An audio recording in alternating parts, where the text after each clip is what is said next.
we're going to be tying the sheep bend. So if we take our climbing line first, most often this is going to be, draped from the tree. We're going to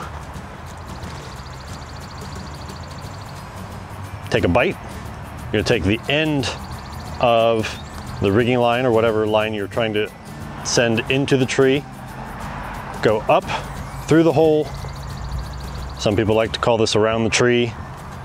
And then we are not going through the hole. We're going to tuck this under itself, like so. And then we're going to dress by pulling on these two ends of the climbing line and this end of the rigging line. And that is the sheep bend. This knot is used to send another line, whether that's a climbing line or a rigging line, up to a climber or someone in an aerial platform.